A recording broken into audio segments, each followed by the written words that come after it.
Olá, caríssimos alunos, sejam muito bem-vindos ao nosso último dia de retrospectiva jurisprudencial 2019, que o SERS preparou com muito carinho para vocês. Hoje é o nosso encerramento. Vocês já tiveram aí no início da semana o professor Rodrigo Perim trabalhando direito constitucional, os principais julgados de 2019. Na sequência, a professora Patrícia Chalfun, com direito administrativo.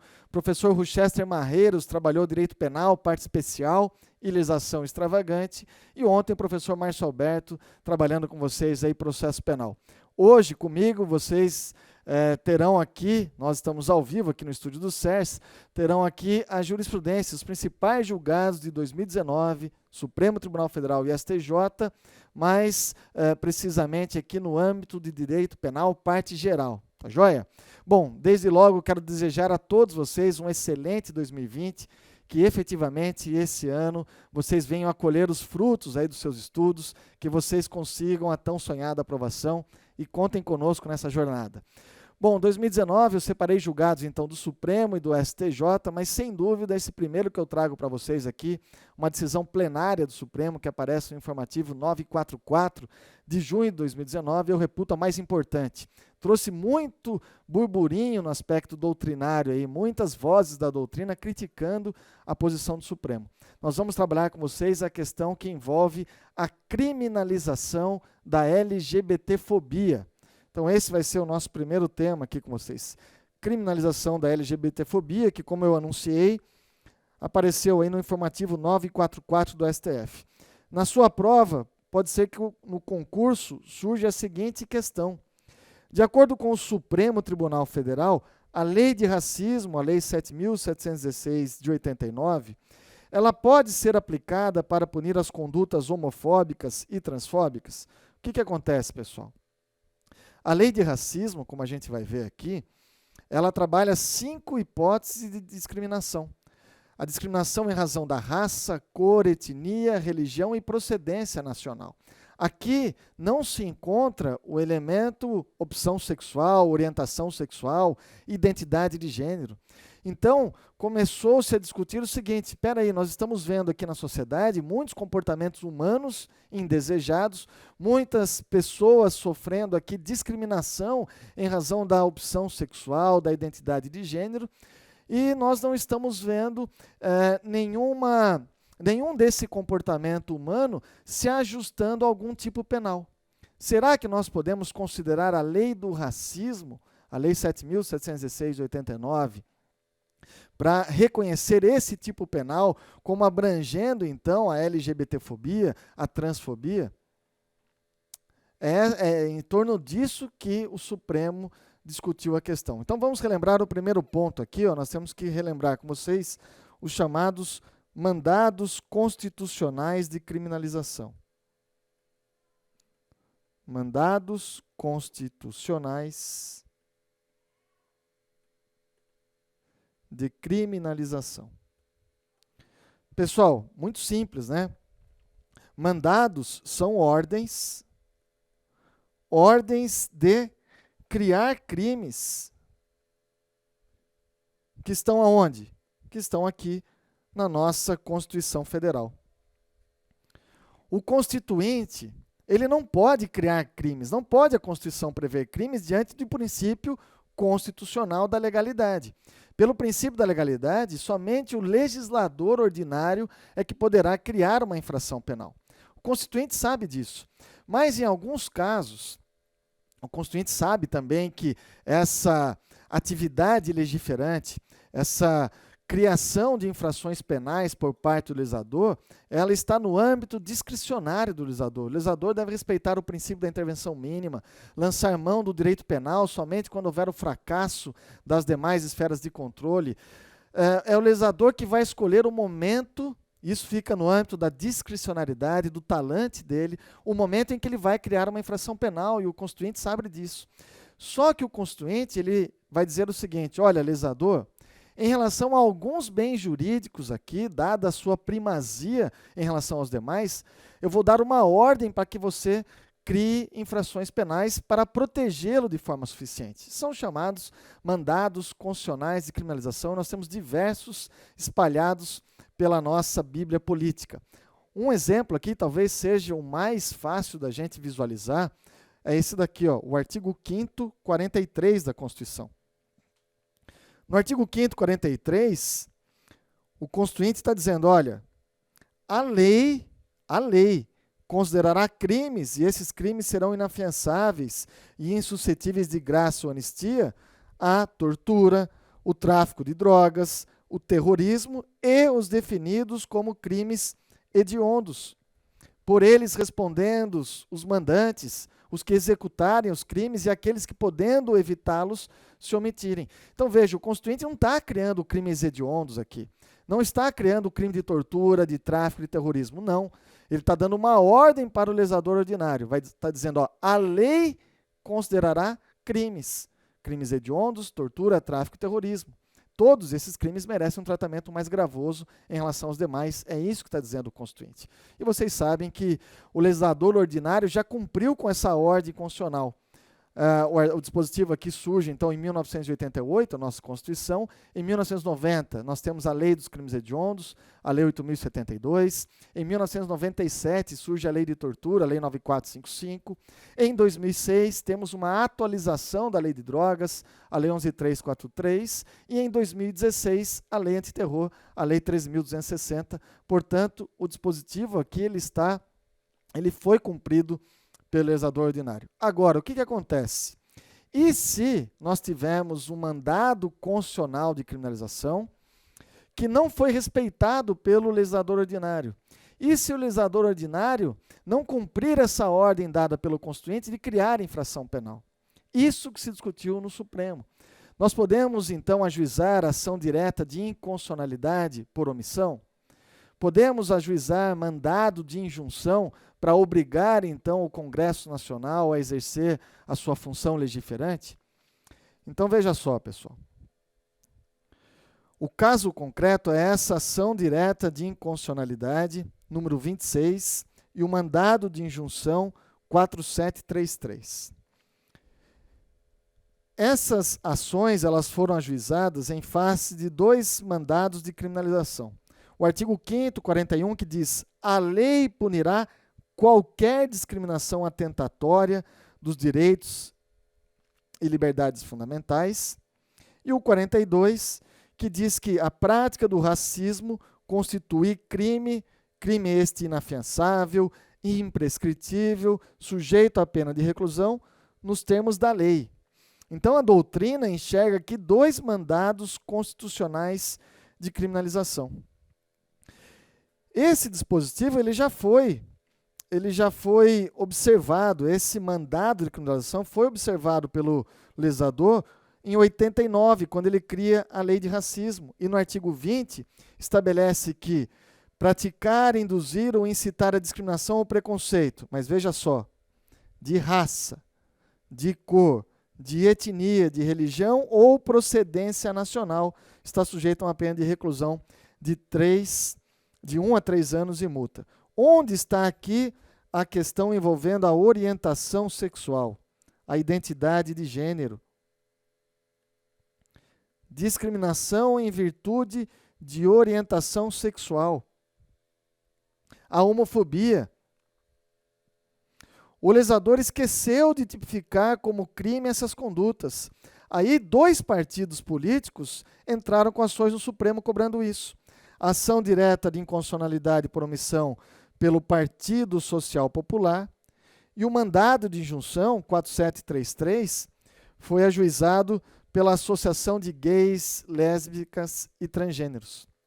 Então, um partido político ajuizou a ação direta de inconstitucionalidade por omissão e o mandado de injunção por essa Associação de Gays, Lésbicas e Transgêneros, dizendo o seguinte, falando, olha, Supremo, a questão é o seguinte, o legislador, ele criou aqui o crime de racismo, mas ele não colocou a orientação sexual, a identidade de gênero como uma forma de racismo.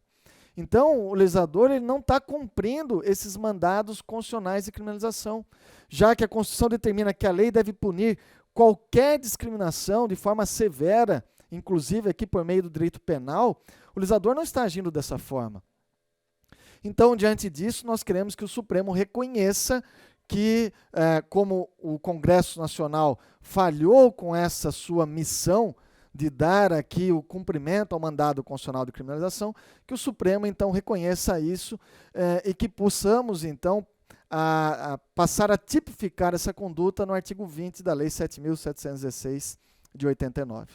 Por quê? Porque nós temos visto na nossa sociedade muitas condutas homofóbicas, transfóbicas, e isso está passando despercebido pelo direito penal. Isso é que foi discutido. Então veja só, pessoal, aqui o que está em discussão é essa mora inconstitucional do Congresso Nacional na criminalização específica da homofobia e da transfobia. A homofobia e a transfobia não seriam espécies do gênero racismo? É possível, então, a aplicação subsidiária da Lei 7.716 de 89, reconhecer que aqui o artigo 20 traz um rol exemplificativo de discriminação? Praticar, induzir ou incitar a discriminação ou preconceito de raça, de cor, etnia, religião ou procedência nacional seria um rol exemplificativo ou um rol taxativo? É isso que se pedia no mandado de junção e na ação direta de inconstitucionalidade por omissão, que se reconhecesse um rol exemplificativo.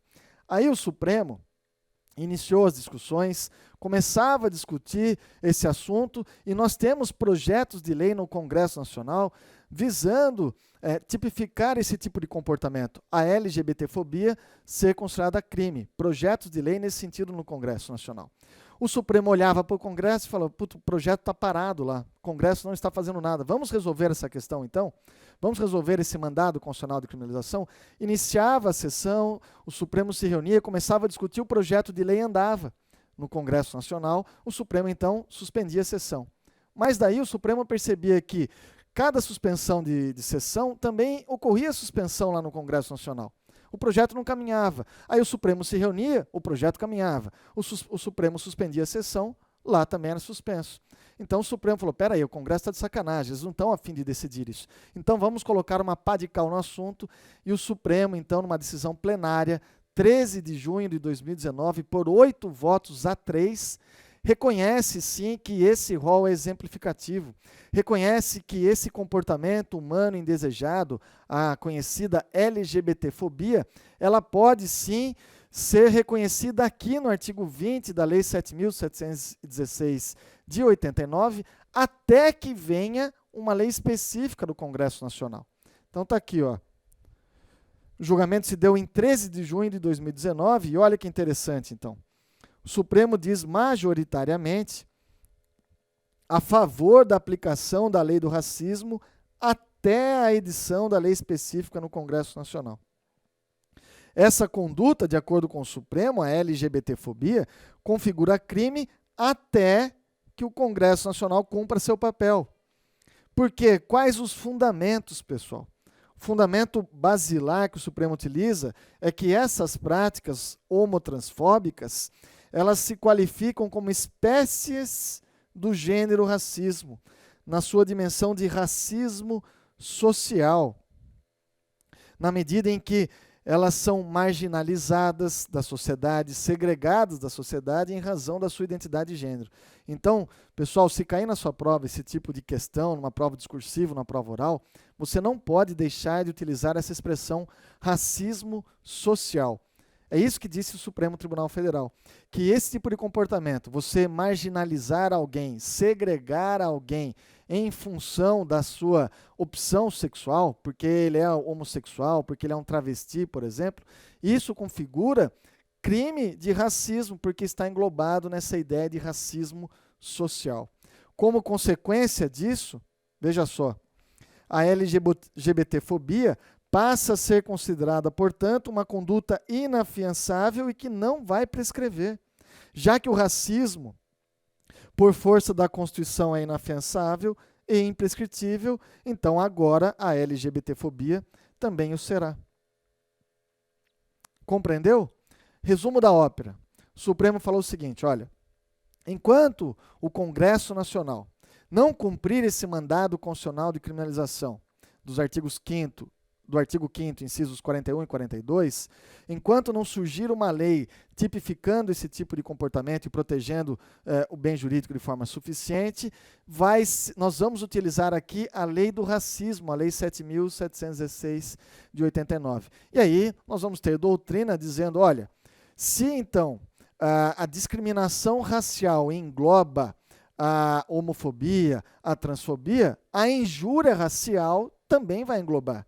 Então, aqui no artigo 140, parágrafo 3º do Código Penal, que trabalha a injúria racial, eu sei que o Rochester já falou isso com vocês, mas só reforçar então, essa injúria racial, que está aqui no parágrafo 3º, que é uma injúria qualificada, que diz que se a injúria consiste na utilização de elementos referentes à raça, cor, etnia, religião, origem, condição de pessoa idosa ou portadora de deficiência, nós também vamos considerar aqui o racismo social. Ou seja, a LGBTfobia.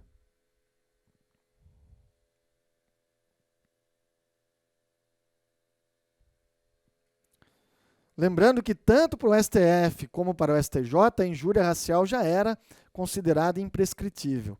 Veja só, diferença entre racismo e injúria racial. No racismo, você vai segregar, separar, marginalizar alguém em razão da sua identidade sexual. Na injúria racial, você vai, então, depreciar, vai atingir a honra subjetiva daquela pessoa em razão da sua identidade de gênero, da sua orientação sexual, mas não vai haver qualquer tipo de segregação. Por exemplo, imagine aí que um sujeito quer se inscrever no nosso curso aqui do CERS, curso para as carreiras policiais 2020 para delegado de polícia do CERS.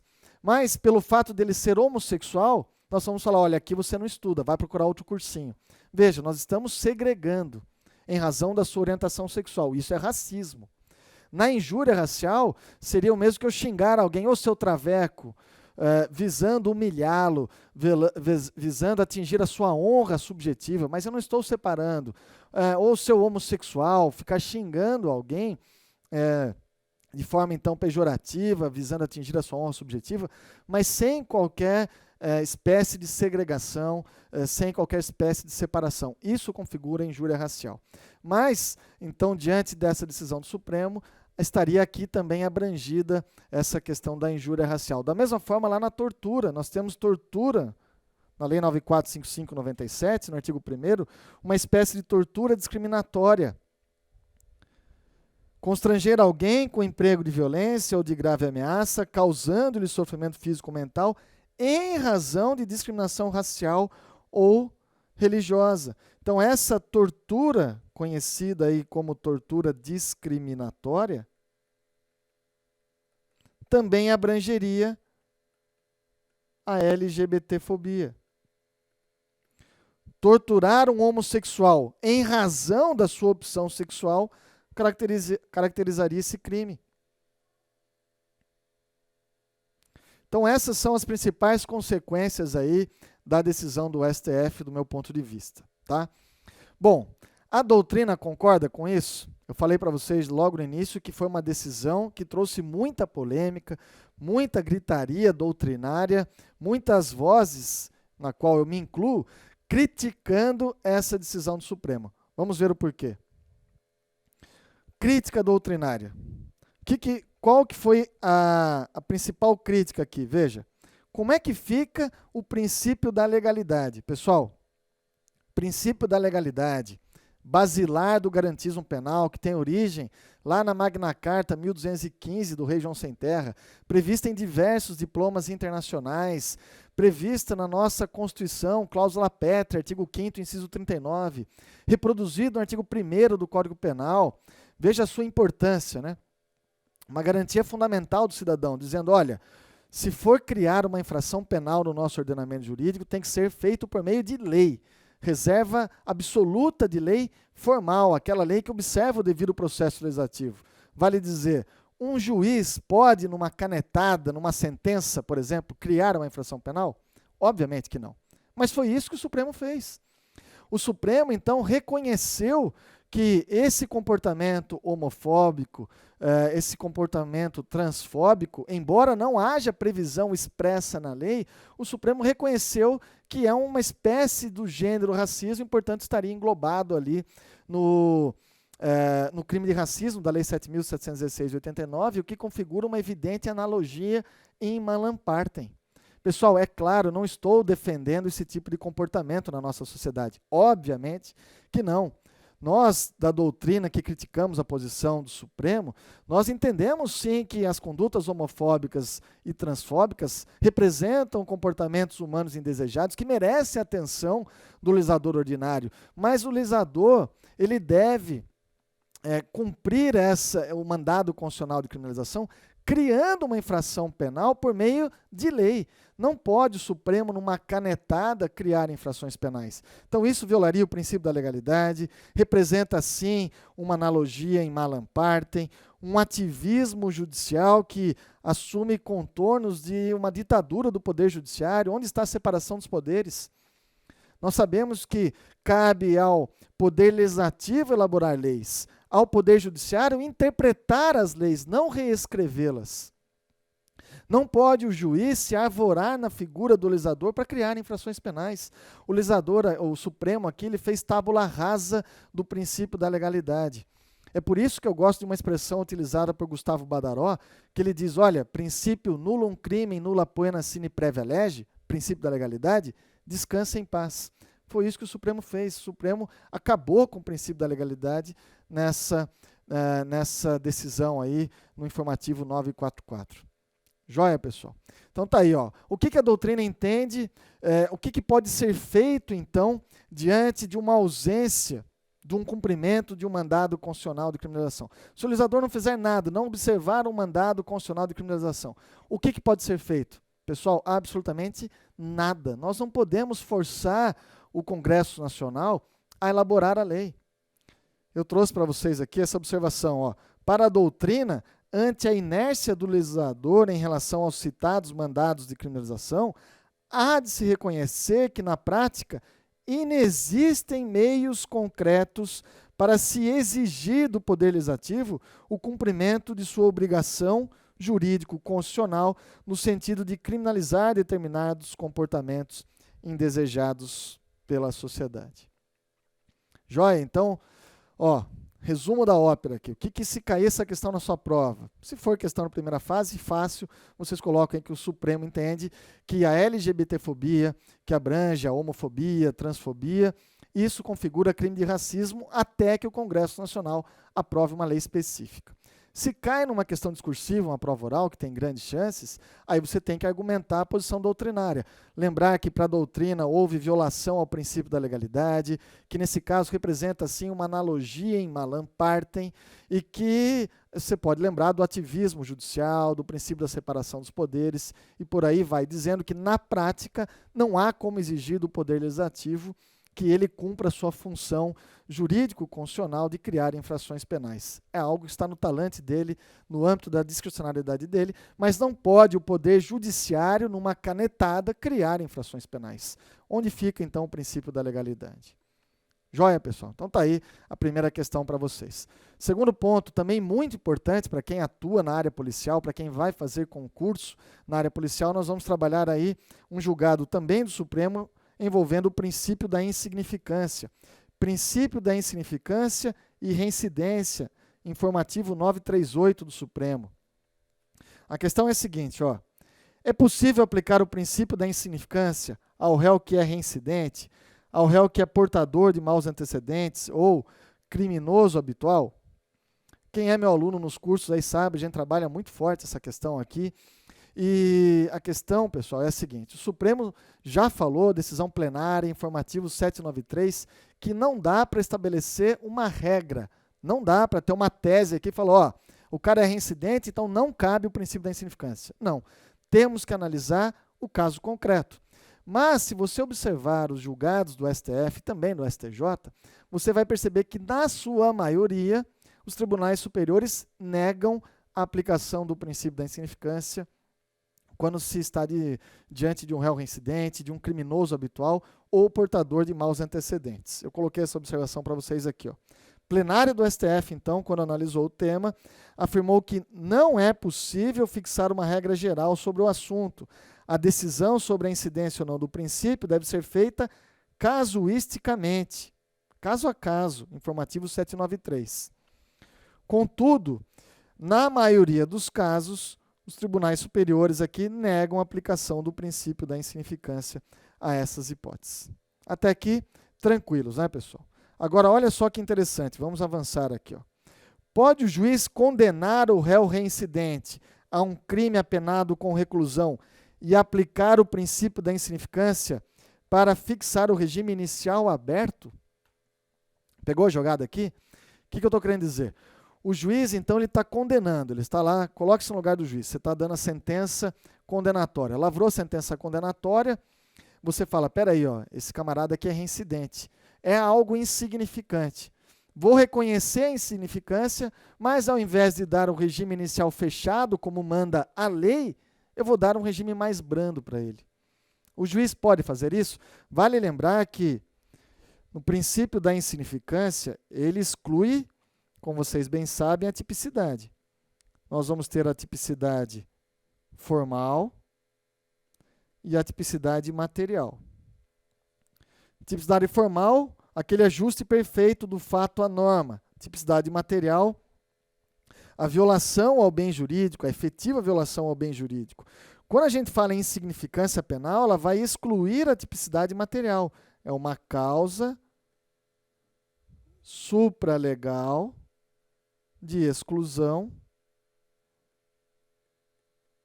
da tipicidade material.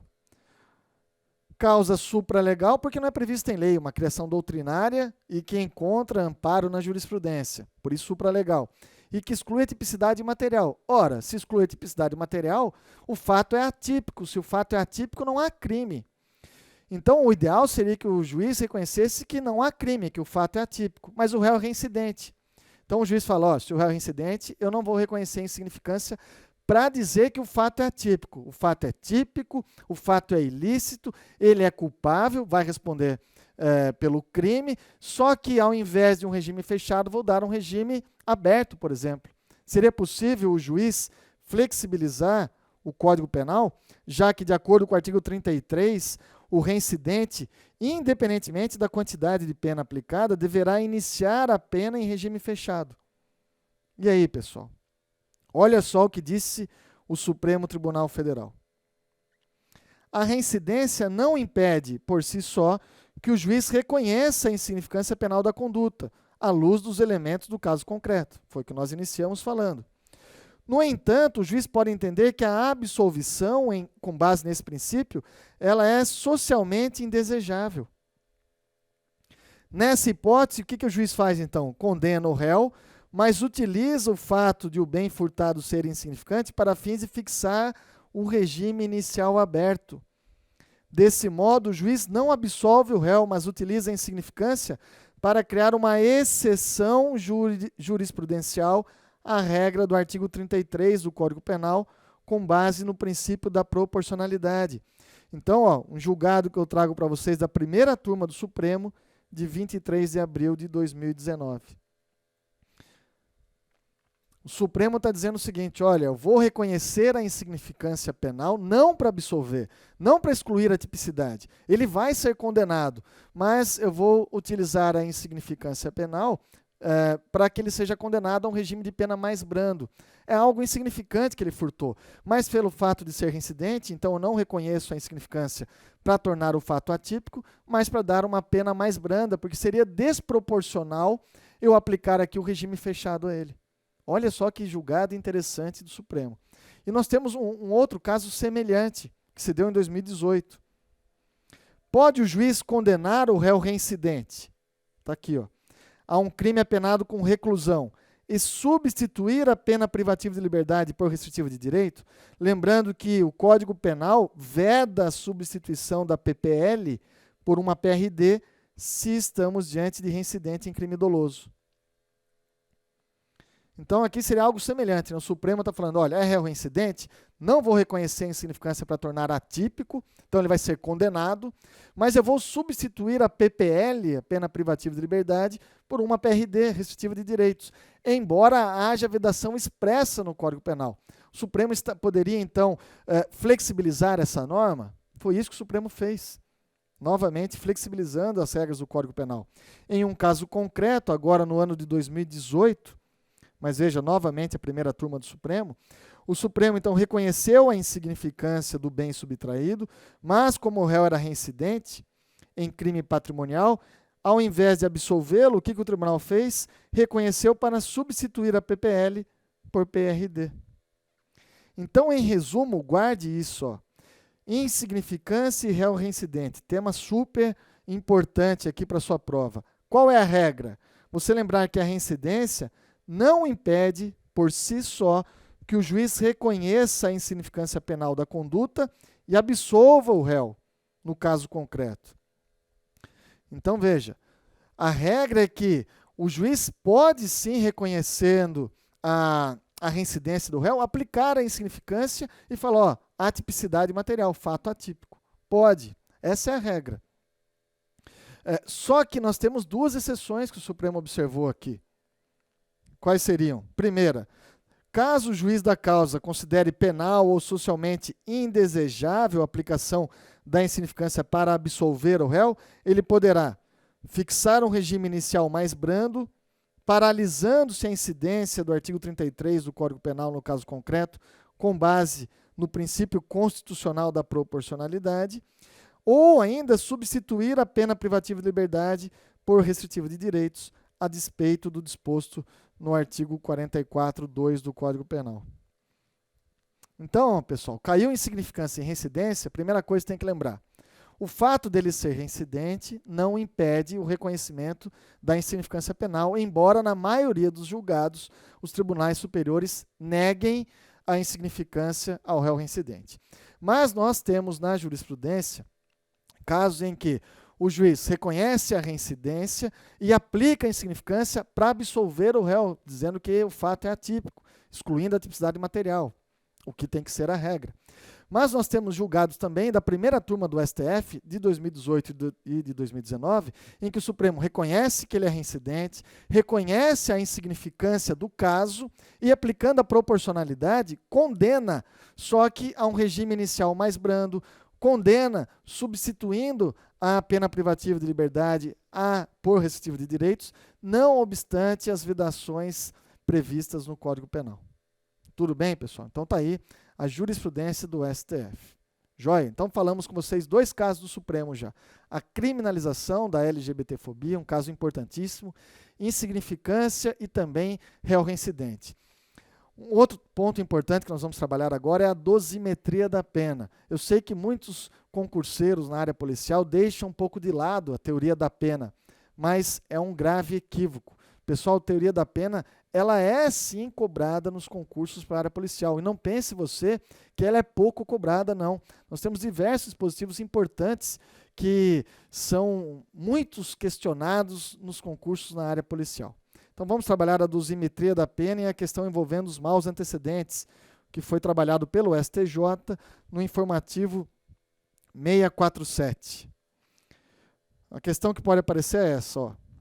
Pode o juiz, no cálculo da pena, reconhecer os maus antecedentes do réu para valorar de forma negativa a pena base e também desvalorar a conduta social e a personalidade do agente?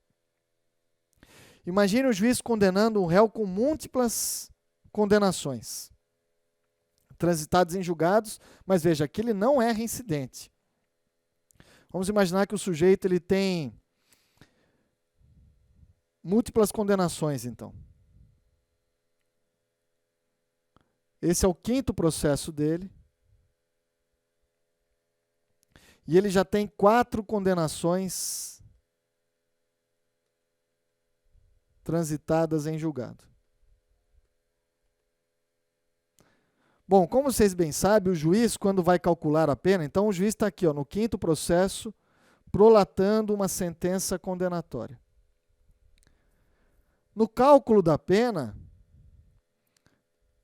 nós temos 3 fases que devem ser observadas pelo juiz. É o chamado sistema Nelson-Hungria. Ele é o idealizador desse critério trifásico.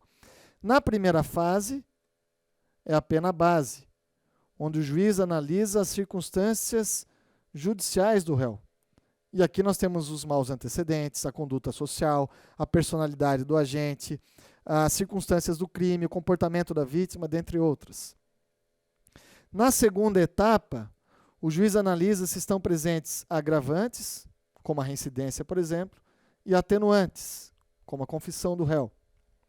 E na última etapa, o juiz analisa causas de aumento de pena, causas de diminuição de pena, por exemplo, a tentativa.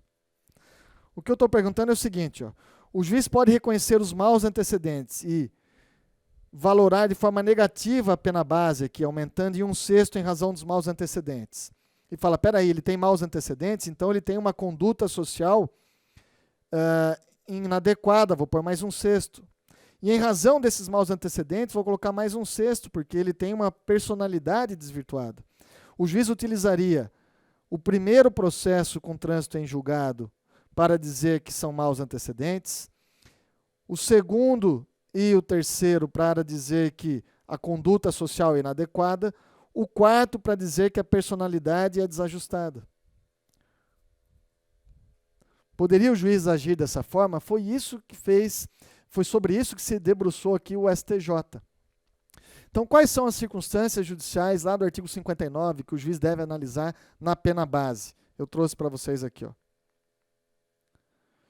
O artigo 59 estabelece que o juiz analisa a culpabilidade do agente, os antecedentes. Então, está aqui, se for maus antecedentes, o juiz aumenta um pouco, por exemplo, em 1/6.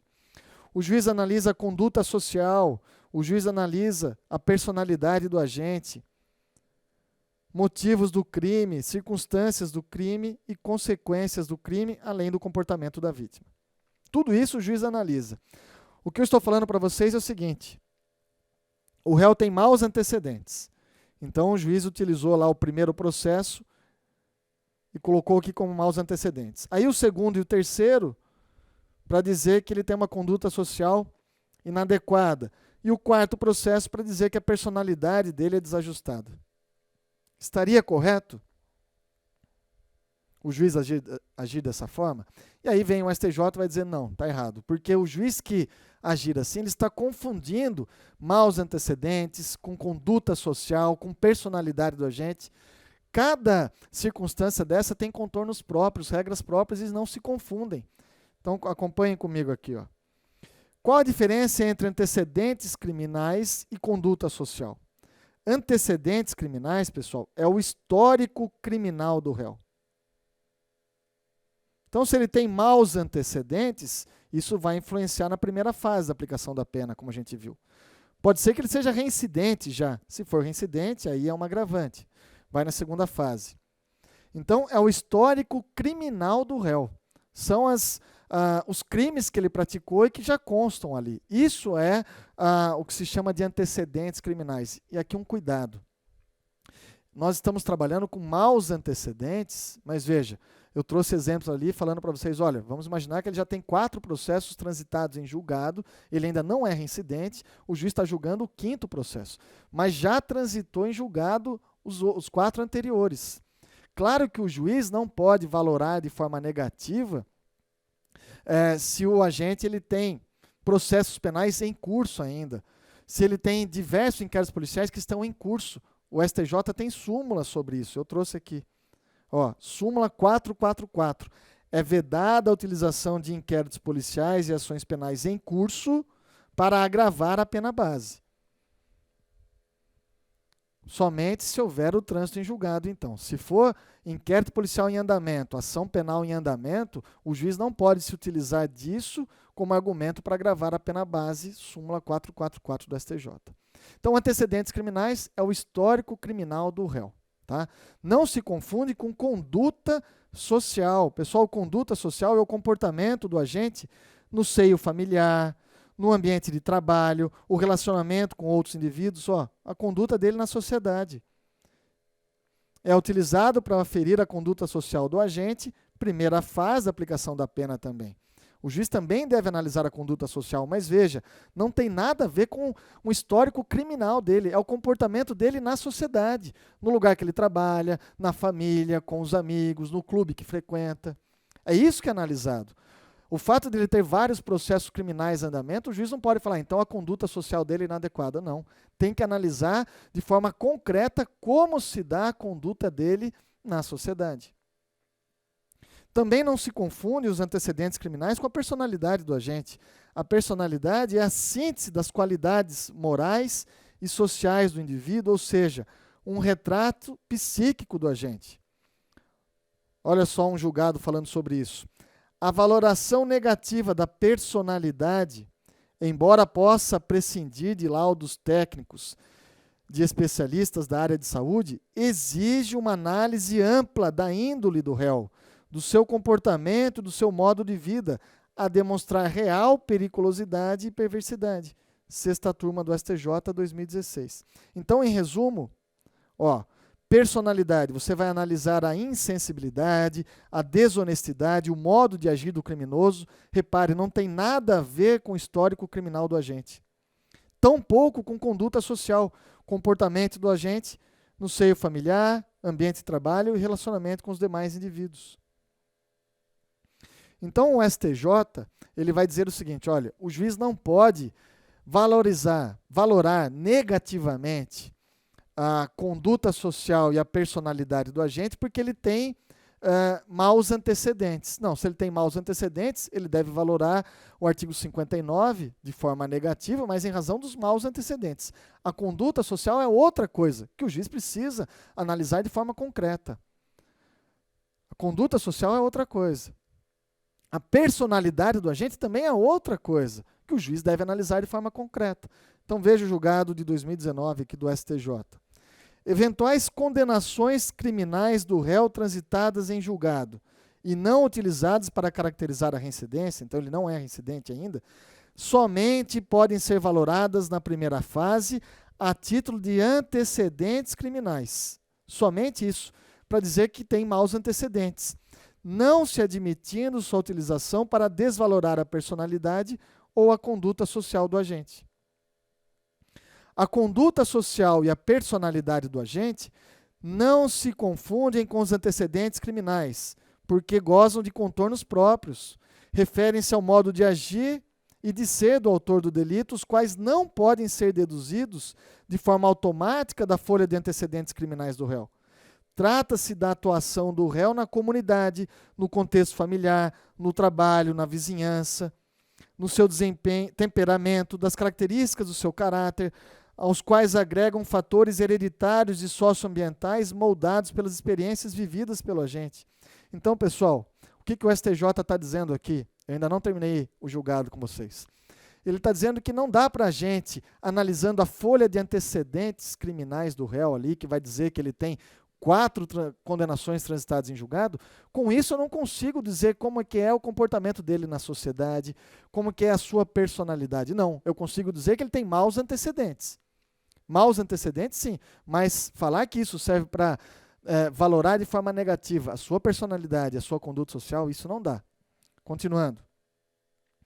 Já a circunstância judicial dos antecedentes se presta, eventualmente, à análise da folha criminal do réu, momento em que eventual histórico de múltiplas condenações definitivas pode, a critério do julgador, ser valorado de forma mais enfática, o que por si só já demonstra a desnecessidade de se valorar negativamente outras condenações definitivas nos vetores personalidade e conduta social. Então, um julgado super importante do STJ de 2019, aí, terceira sessão, que aparece no informativo 947. 947. Aí eu pergunto para vocês, então, como se comprovam esses maus antecedentes?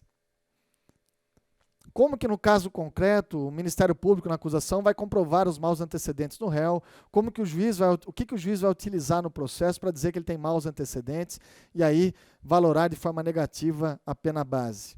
Pessoal, o STJ, em 2019, criou uma súmula para dizer, olha, basta a folha de antecedentes do réu. Ela é meio de prova hábil. Súmula 636. A folha de antecedentes criminais é documento suficiente a comprovar os maus antecedentes e também a reincidência. Basta, então, a gente juntar a folha de antecedentes nos autos, que ela é documento hábil a comprovar a reincidência e os maus antecedentes.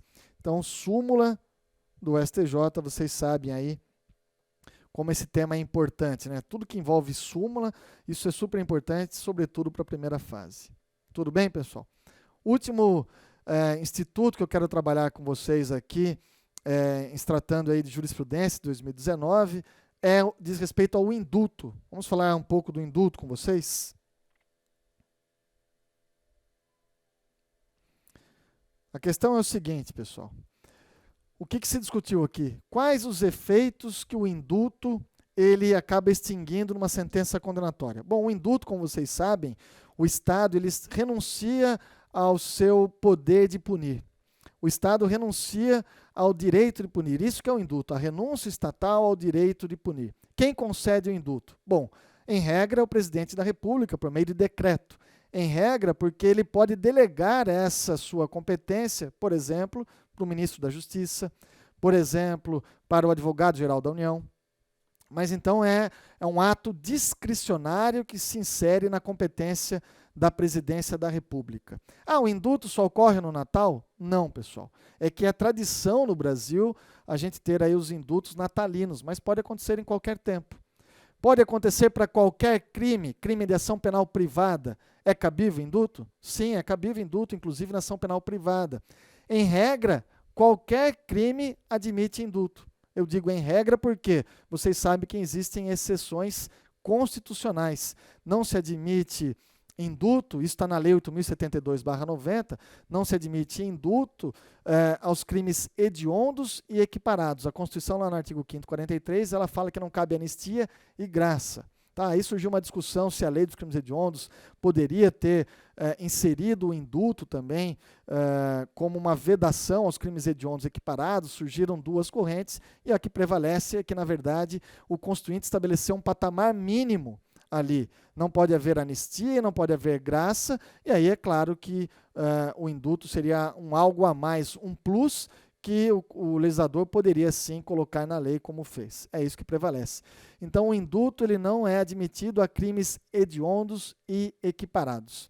Nem o induto humanitário, lembre-se do induto humanitário, aquele induto, então, quando o condenado ele já está em estágio terminal ali, seria possível, se ele praticou, por exemplo, um tráfico de drogas, crime equiparado a hediondo, ele pode ser abrangido pelo induto humanitário? E a doutrina ensina que sim, princípio da dignidade da pessoa humana. O STJ também reconhece, embora o Supremo tenha julgados aí, não concordando com o induto humanitário para crimes hediondos equiparados. Bom, mas vamos lá então. O induto concedido pelo presidente da República se insere na sua competência, um ato discricionário por meio de decreto. Ele pode delegar essa sua competência, como eu disse. E o que exclui o induto? Bom, ele exclui a pena. Ele extingue a pena, mas somente a pena. Será que o sujeito que recebe o induto, ele fica obrigado a reparar o dano do crime, por exemplo? Será que esse condenado, que estava lá cumprindo pena e recebeu um induto, ele deixa de ser reincidente, volta a ser primário, por exemplo? É isso que foi discutido, pessoal. E aí nós temos julgados dizendo o seguinte, ó. Julgado do STJ, 5ª turma de 2009. A concessão de induto afasta o efeito principal decorrente da condenação. Qual é o efeito principal? O próprio cumprimento da pena fixada na sentença. Os efeitos secundários da condenação, tais como aqueles elencados no artigo 91 do Código Penal, mas não a ele restritos, os efeitos secundários não são afetados pela concessão do induto ante a inexistência de previsão legal nesse sentido, restando mantidas, assim, as devidas anotações junto aos cartórios e ofícios distribuidores acerca da existência do feito. 5ª turma do STJ, um julgado de 2019. Outro julgado de 2019, agora da 6ª turma. A extinção da punibilidade pelo indulto não afasta os efeitos da condenação, dentre eles a reincidência, uma vez que só atinge a pretensão executória. Então, o que a quinta e a sexta turma do STJ, que são as turmas criminais no âmbito daquela corte, eles estão dizendo, olha, o indulto, ele atinge apenas o efeito principal da sentença condenatória. Qual é o efeito principal? A pena.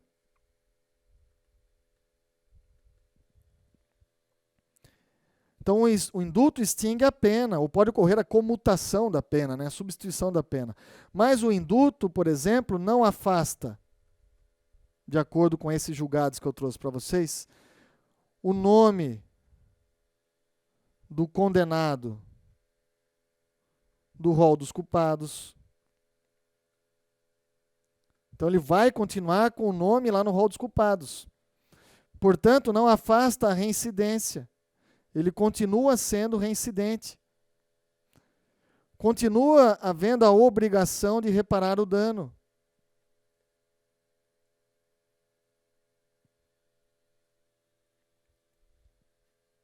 Joia?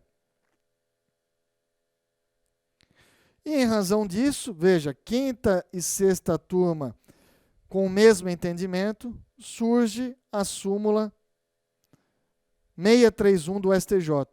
O indulto extingue os efeitos primários da condenação, pretensão executória, mas não atinge os efeitos secundários, sejam os efeitos penais ou extrapenais. Está aqui, ó, súmula 631, de 24 de abril de 2019. Então, o indulto, pessoal, ele extingue a pena. Apenas isso, o principal efeito da condenação. Efeitos secundários da condenação. Efeitos secundários penais, como, por exemplo, revogação de sursi, revogação do livramento condicional, reincidência, nada disso é atingido. Efeitos secundários extrapenais, como obrigação de reparar o dano, isso subsiste. O nome do réu continua no rol dos culpados. Então, somente o efeito principal é que é extinto. Súmula, portanto, agora do STJ dizendo isso. Só vai extinguir a pena. Joia, pessoal? Então tá aí, ó, trouxe para vocês aqui Jurisprudência 2019, as que eu reputo extremamente importantes da parte geral, da parte especial, legislação extravagante, o professor Ruchester já trabalhou com vocês. Nós aqui do SERS estamos à disposição de todos, conheçam, se vocês ainda não são os nossos alunos, conheçam os nossos cursos 2020. Vocês sabem aí que no final do ano nós tivemos muitas alterações legislativas que impactaram diretamente o direito penal, o processo penal e também a legislação extravagante por conta do famoso aí pacote anticrime que foi aprovado. Então, vocês precisam conhecer o pacote anticrime, a lei de abuso de autoridade. Não tenham dúvidas que todos os concursos públicos, para todas as áreas, nós teremos questões envolvendo essas temáticas aqui. Nos nossos cursos 2020, as aulas estão sendo gravadas, obviamente, atualizadíssimas. Nós temos um curso aqui no SERS só sobre o pacote anticrime, caso você precise apenas dessa atualização, dá uma olhada nesse curso. E eu queria convidá-los também a conhecer as nossas pós-graduações aqui do SERS. Eu tenho 2 pós-graduações aqui em que eu coordeno. Uma em segurança pública, ao lado do meu grande amigo, aí, o professor Márcio Alberto. Pós-graduação, então, voltados para aqueles que almejam ingressar na carreira policial ou para aqueles que já integram os quadros policiais. Uma pós-graduação onde nós trabalhamos diversos pontos de direito penal, de processo penal, de criminologia, de medicina legal, voltado ali para temas de segurança pública, especialmente. Então, nós vamos falar de garantismo penal na segurança pública, trazendo uma visão prática, técnicas extraordinárias de investigação na segurança pública, compliance na segurança pública. Vamos falar, por exemplo, de cooperação jurídica internacional, enfim, temas palpitantes e super importantes nessa pós-graduação em segurança pública. E com o professor Auri Lopes, eu coordeno a pós-graduação em ciências criminais, uma pós-graduação também que traz aí o melhor corpo docente, professores renomados, professores doutrinadores, palestrantes, colunistas, todos eles estarão conosco nessa pós-graduação, trabalhando o que há de mais atual, o que há de mais moderno em termos doutrinários e jurisprudencial no âmbito das ciências criminais. Então venha conhecer as nossas pós-graduações, eu tenho certeza que você não irá se arrepender. Um forte abraço a todos, um excelente 2020 e continuem firmes nos estudos porque vale muito a pena. Até a próxima.